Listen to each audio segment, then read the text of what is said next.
إلهي واسع الكرم ورب البيت والحرم إليك أتيت منكسرا منيبا أغبر القدم إلهي واسع الكرم ورب البيت والحرم ونور هداك. حضرت عمر ابن عبدالعزیز رحمه الله څنګه ژوند یې تیر کړی دی، داسې ژوند یې تیر کړی دی چې جامه به ورپسې په ځمکه راښکې شوه، کوټ به یې چولې په ځمکه به راښکې شو، صادر قیمتي جامې قیمتي چې په لاره به ته نو په کورونو کې به د هغه د جامو خوشبویي خلکو محسوسوله چې په دې عمر ابن عبدالعزیز ته هغه زمانه کې قیمتي سپلی او قیمتي شالونه او قیمتي رومالونه او قیمتي پټکي یو ناشنا او یو شان کې چې په لاره به ته قدمونه به بل شان اخیستل، یو د نعمت ژوند د ناز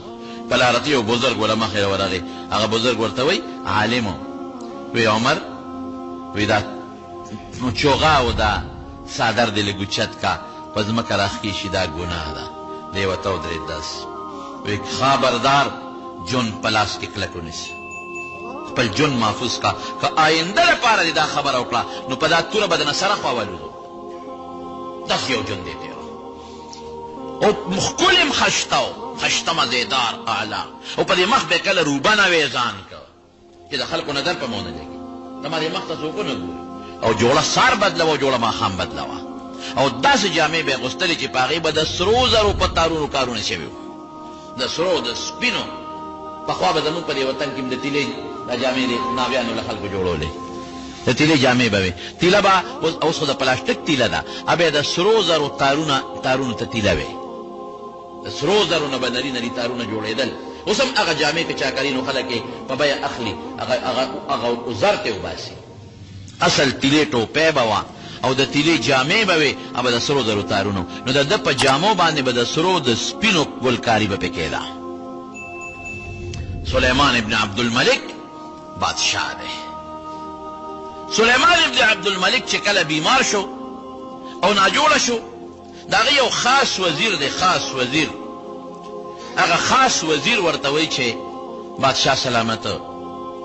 مرې اسم نو اسنه داسې کار د مرګ نه پس وکړه چې خدای دې رونه نیسي. رجا ابن حیوه د هغه وزیر نوم و رجا. سلیمان ابن عبدالملک ورته وایي رجا مقصد دې څه دی؟ وی ځان نه پس داسې سړی بادشاه پرېږده چې کم از کم قبر کې خو د نه الله تپوس نه کېږي. هغه ته پته وه چې زامن د ده بدعمله دی او دی خو د پیغمبر په کرسی ناست دی، د پیغمبر په مصله ولاړ دی،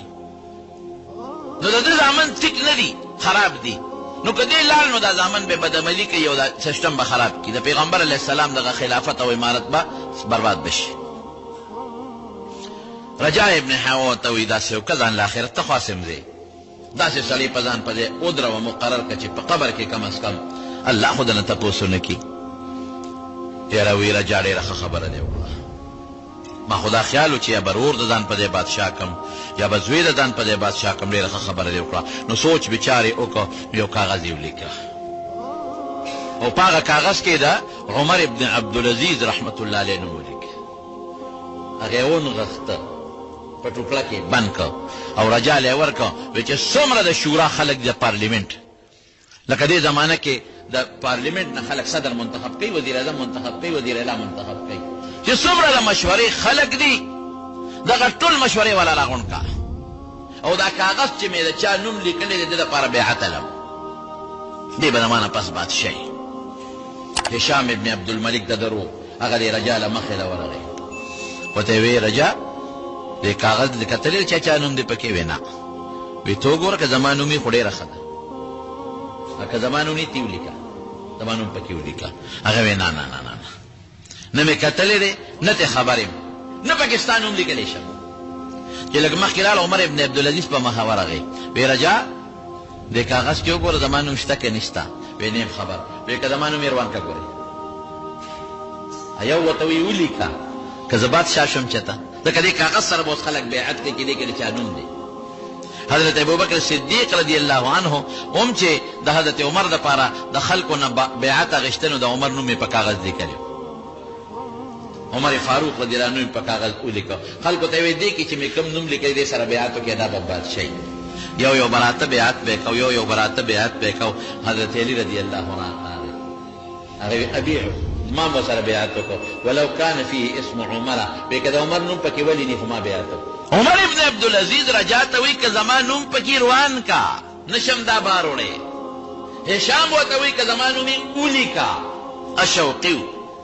چې څنګه دی کېناستو د پارلیمنټ دغه زمانې د شورا خلک راغلل او بیعت یې وکړو سلیمان وی زمانه پس به دا بادشاهي ټولو خلکو یې بیعت هم دې سره وکړو هر نوم چې پکې وي ټولو خلکو وی او چې کاغذ وسپړدل عمر ابن عبدالعزیز نوم پکې هشام پاسد هغه وی دا خو زما رور دی مشر خو زم په کار دی چې زما نوم پکې وي څه خبره وکړه بس یو جرنیل فوجي پاسد تورې اوچته کړه وی هشام امیر المؤمنین ناست سلیمان دغه مخکې خبرې کوي سر د ناخوالو بس خو کېناست هغه بیا هم بادشاهي غوښته عمر ابن عبدالعزیز چې دا خبره واورېده په ژړا شو او داسې هیبت پرې راغی چې ودرېدی نه شو دوو کسو ونیوه ویې دراو وی مهرباني وکړې زما نوم خو ما ته پته نه وه چې په دې کې دی ما خو درته ویلي چې زما نوم که پکې لرې کا رجا ته مې ویلي زما نوم دې مهرباني وکړې زه نه شم کولی خلکو یې ته به یې خامخا کې بادشاه شو د مسلمانانو هغه جامې چې د سرو سپینو ګلکاري وه هغه پټکې چې په هغې به د سرو د سپینو ګلکاري وه هغه چوغه او واسکټ چې د سرو سپینو ګلکاري به وه پې هغه صادرونه چې د هغې نه قیمتي صادر بنو هغه پیزار او هغه ارسې غونډ را یو ځای کړل بیت المال سکرټري ته یې ورکړل وایي دا به مهرباني وکړي بیت المال کې به جمع کړي دا د بیت المال دا جمع شو او ښځه یې راکېنوله فاطمې د ښځې نوم وی فاطمې که دې خوښې چې طلاق دله درکړم ورځ را باندې خدای راوسته امیر المؤمنین شوې بادشاه شوې اوس ما له طلاق راکړې خلک خو دا ورځ د خدای نه غواړي چل مې څه کړی دی وی نه بس په ما د بادشاه د مسلمانانو بوج په سر را پرېوت ستا حق نشم پوره کولی قیامت کې به الله مانه ستا د حق تپوس کوي او ته ځوانه جینۍ یې نو طلاق به درکړم بل خاوند به وکړې هغې وی ما درته خپل حق بخلی دی خو ما د ځان نه مه جدا کوه ماشومان بچي ماشومان واړه د اختر ورځ ده چې دې داسې بار ووته او زامنو ته یې وکتل زامن یې په ژړا شو بچې ولې ژاړئ بابا د هغې ماشومانو څونه ښکلې ښکلې جامې دي مونږ د امیر المؤمنین بچي یو زمونږ جامې نشته هغه ماشوم زمونږ ګاونډي دی پلار یې څه معمولي مزدوري کوي څونه ښکلې پیزارې دی مونږ د امیر المؤمنین بچي یو نه پیزار شته او نه جامې شته وی باب بچې زه دله څه درکړم زه څه وکړم چې کور ته لاړ لوڼه ورته جاړي جنکۍ خو جامې خوښي که نه زمونږ په ګاونډ کې جنکۍ د اختر مبارکۍ له راځي څنګه ښکلې ښکلې جامې یې چولې دي څنګه ښکلې کالیګانې یې چولې دي څنګه ښکلې لوپټې او څادرونه یې دي مبارکۍ له ټولې جنکۍ راځي زمونږ شلېدلې جامې عمر ابن عبدالعزیز ورته څه وایي وایي بچې دوه خبرې دي ما سره خو خپل څه شته نه چې دله درکړم او د بیت المال اختیارمن یم چې اډر وکړم چې څه مې خوښي د بیت المال نه به راشي خو بچې قبر کې به په سرو لمبو سوځم نو تاسو به دلته وخاندئ خندام خوښه ده او زما د قبر سکروټ کې هم خوښې دي لمبې او که نه زما د قبر جنت هم خوښ دی او دلته ستاسو دا شلېدلې جامې او فریاد هم خوښ دی نه نه بابا ته خو هم په اور نشې پرېږدو ګزاره مه کوې ښه نه ورته وایي د اختر ورځ ده دې بچو له څه خوراک پکار دی دوی د کوم ځای نه راوړم بیت المال نه خو نشم راغوښتې وایي زه راته چل ښیم وی خو خایا وی د یو میاشت پیشکي تنخوا راواله میاشت پیشکي تنخوا راواله په هغې به وله خوراک برابر کړو نو د بیت المال سکرټري راغوښته وی دا ماشومان دي خوراک ته اړه کېږي نو ته مهرباني وکړه ما د میاشت پیشکي تنخوا راکړه بلې میاشت کې بیا منع کوه چې دې له پې خوراک والم او سکرټري ورته څه وایي وی عمر ابن عبدالعزیز دومره ژوند دې شته چې میاشت ته به پکې ورسې پیشکي غواړې اوهو نه دونه جون خو مې نشته بس ما خپله خبره واپس کړه